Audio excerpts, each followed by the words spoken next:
The story of housing in Cincinnati the past 10 years is a tale of boom and bust, of recession and recovery. Some neighborhoods were hit hard and are working to reinvent themselves with community-wide efforts. Others saw a brief downturn but have already seen stability return.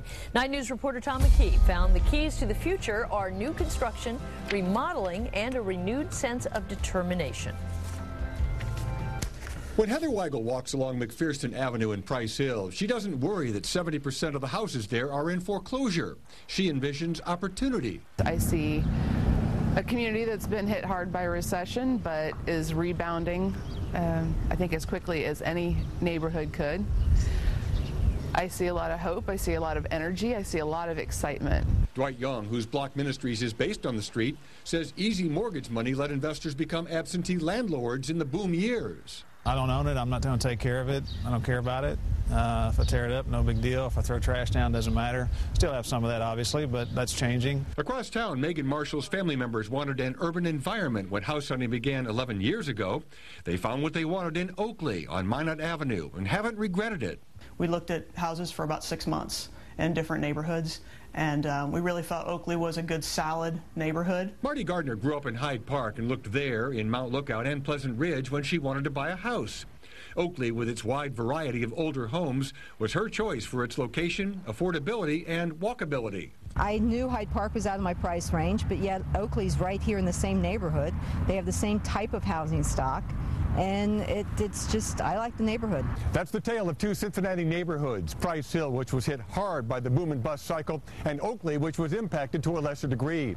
10 years ago, the housing market was booming, but just 5 years later, the bottom fell out, creating the worst recession since the Great Depression. Pete Koff, president of the Cincinnati Area Board of Realtors, says Cincinnati weathered the storm better than most cities. Sales of existing homes dropped the past 10 years, but the average price increased. We are in the trough now and stabilized, and I think in 3 to 5 years you're going to see moderate appreciation. New construction permits in the city fell from 117 issued in 2001 to 82 last year.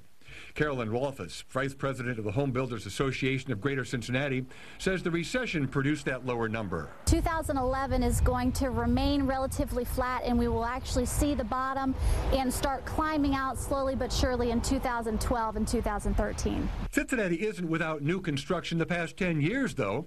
Most permits were for City-Rama projects in neighborhoods like Northside, Westwood, and Carthage. The 2011 event is this fall at the Villages of Daybreak in Bond Hill. New housing has also gone up at City West in the West End, in Gateway Quarter in Over the Rhine, and downtown in condominium buildings like 4th Street and Central Avenue.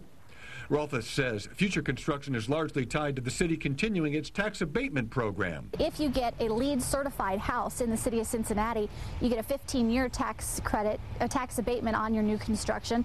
Or if you just build new construction in the city, it's a 10-year tax abatement. There have been some new houses built in Oakley, but the majority of homework there is remodeling. Renovation of Oakley Square is also a focus of continued neighborhood stabilization.